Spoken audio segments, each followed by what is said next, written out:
स्वागत आहे मित्रांनो तुमचे आपल्या चॅनल दररोज नेनवर. तर बघा मित्रांनो, मी तुमच्यासाठी आणखी एक नवीन व्हिडिओ बनवले आणि आणखी एक नवीन लेटेस्ट अपडेट आणलेले आहे. तर त्या अपडेट अशी मित्रांनो बघा, सीमा सुरक्षा दलामध्ये 317 जागांसाठी भरती निघाली, त्याविषयी सविस्तर माहिती आपण यामध्ये पाहणार आहोत. म्हणजेच मित्रांनो BSF मध्ये 317 जागांसाठी भरती निघालेली आहे. तर तुम्ही इथं बघू शकता, टोटल तुम्हाला जागा दिलेल्या आहेत, 317 तुम्हाला जागा दिलेल्या आहेत. त्यानंतर आपण आता यामध्ये पाहणार पदाचे नाव आणि तपशील. तर पदाचे नाव आणि तपशील म्हणजे तुम्हाला पहिल्या कॉलममध्ये पद क्रमांक दिलेला आहे, दुसऱ्या कॉलममध्ये तुम्हाला पदाचे नाव दिले आहे आणि तिसऱ्या कॉलममध्ये तुम्हाला ते पदसंख्या दिलेली आहे. पहिल्या पद तुम्हाला दिल्यामध्ये सब इन्स्पेक्टर मास्टर, त्यासाठी तुम्हाला यामध्ये 5 जागा दिल्या आहे. दुसरं पद तुम्हाला दिल्यामध्ये सब इन्स्पेक्टर इंजिन ड्रायव्हर, त्यासाठी तुम्हाला यामध्ये 9 जागा दिल्या आहे. तिसरं पद तुम्हाला दिल्यामध्ये सब इन्स्पेक्टर वर्कशॉप, त्यासाठी तुम्हाला यामध्ये 3 जागा दिल्या आहे. आणि एक महत्त्वाची सूचना तुम्हाला अशी मित्रांनो, तुम्ही जर चॅनल नवीन असाल आणि व्हिडिओ नवीन असाल तर व्हिडिओ लाईक करून द्या आणि चॅनलला सबस्क्राईब केलं नसेल तर लवकरात लवकर चॅनलला सबस्क्राईब करून घ्या आणि बेल आयकॉन दाबून द्या, कारण की मी तुम्हाला दररोज नवीन भरतीचे अपडेट घेऊन येत असतो. एक वेळी चॅनलला भेट देऊन बघा, तुम्हाला समजून जाईल मित्रांनो. तर चॅनलला सबस्क्राईब करा आणि बेल आयकॉन दाबायला विसरू नका, हे महत्त्वाचं आहे. त्यानंतर बघा, चौथं पद तुम्हाला यामध्ये हेड कॉन्स्टेबल मास्टर, त्यासाठी तुम्हाला यामध्ये 56 जागा दिलेल्या आहेत. पाचवं पद तुम्हाला यामध्ये हेड कॉन्स्टेबल इंजिन ड्रायव्हर, त्यासाठी तुम्हाला यामध्ये 68 जागा दिलेल्या आहेत. नंतर 6वं पद तुम्हाला यामध्ये हेड कॉन्स्टेबल वर्कशॉप, त्यासाठी तुम्हाला यामध्ये 16 जागा दिलेल्या आहेत. त्यानंतर बघा, पुढचं पद तुम्हाला यामध्ये 7वं पद मित्रांनो बघा, कॉन्स्टेबल ट्रीटमेंट क्रू, त्यासाठी तुम्हाला यामध्ये 160 जागा दिल्या आहे. अशी टोटल यामध्ये एकूण 7 पद दिले आणि या 7 पदांसाठी एकूण तुम्हाला यामध्ये 317 जागा दिलेल्या आहेत मित्रांनो. खूप चांगली भरती निघाली. अशी भरती पूर्णपणे निघणार नाही आणि देशसाठी तुम्हाला काही करायचं असेल मित्रांनो तर BSF ही चांगली संरक्षण तुमच्यासाठी चालू आणलेली आहे मित्रांनो. त्यानंतर बघा, शैक्षणिक पात्रता आपण यामध्ये पाहणार, शैक्षणिक पात्रता तुम्हाला खूप कमी असणार आहे. आणि एक महत्त्वाची मित्रांनो तुम्हाला अशी अपेक्षा करतो मी की तुम्ही व्हिडिओला लाईक केलं असेल.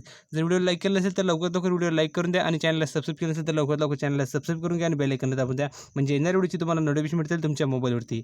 शैक्षणिक पात्रता बघा, तुम्हाला पद क्रमांक 1 सांगितलं, यामध्ये पहिले सांगितले 12वी उत्तीर्ण आवश्यक आहे आणि दुसरं तुम्हाला सांगितलं यामध्ये द्वितीय श्रेणी मास्टर प्रमाणपत्र तुमच्यापाशी असणं आवश्यक आहे. त्यानंतर बघा, पद क्रमांक 2 साठी तुम्हाला सांगितलं यामध्ये शैक्षणिक भत्ता, पहिले सांगितलं तुम्हाला यामध्ये 12वी उत्तीर्ण आवश्यक आहे आणि दुसरं तुम्हाला सांगितलं यामध्ये प्रथम श्रेणी इंजिन ड्रायव्हर प्रमाणपत्र तुमच्यापाशी असणं आवश्यक आहे.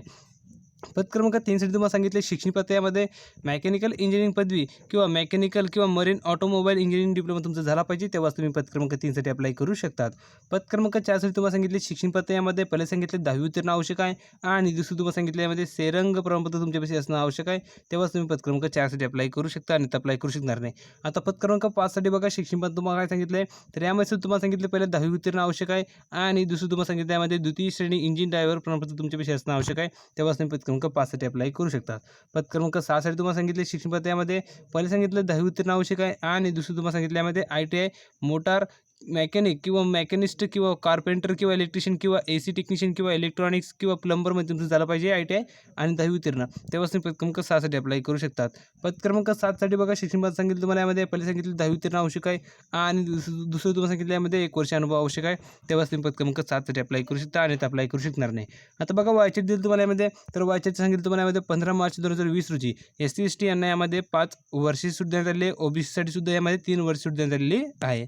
त्यानंतर बघा, पद क्रमांक 1 साठी तुम्हाला सांगितलं वयाचे पद क्रमांक 1 ते 2 मित्रांनो, म्हणजे पद क्रमांक 1 आणि 2 साठी तुम्हाला सांगितले वयाचे 22 ते 28 वर्षापर्यंत आणि पद क्रमांक 3 ते 7 साठी सांगितले 20 ते 25 वर्षापर्यंत वयाचे सांगितले पद क्रमांक 3 साठी, पद क्रमांक 3 ते 7 साठी मित्रांनो. नोकरीस ठिकाण बघा, संपूर्ण भारतामध्ये पण नोकरीस ठिकाण दिलेलं आहे. त्यानंतर पुढचा मुद्दा आपण ह्यामध्ये पाहणार, तर ह्यामध्ये तुम्हाला दिले फी, तर फी तुम्हाला लागणार आहे SC ST एक्स सर्व्हिसमॅन यांना यामध्ये 1 रुपये फी नाही, फक्त अर्ज दाखल करायचा आहे. पुढचा मुद्दा तुम्हाला दिलेला आहे बघा, पद क्रमांक 1 साठी आणि 2 साठी तुम्हाला जनरल आणि OBC यांना 200 रुपये फी असणार आहे आणि पद क्रमांक 3 ते 7 साठी जनरल आणि OBC यांना 100 रुपये फी असणार आहे. जास्ती फी नाही, अर्ज लवकर दाखल करा.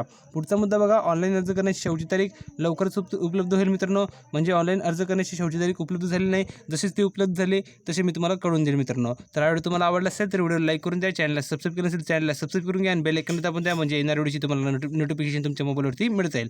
आणि एकवेळी चॅनलला भेट देऊन बघा, तुम्हाला समजेल मी तुम्हाला दररोज नवीन भेटचे अपडेट घेऊन येत असतो. तर भेटूया पुढच्या व्हिडिओमध्ये नवीन अपडेट घेऊन, तोपर्यंत धन्यवाद.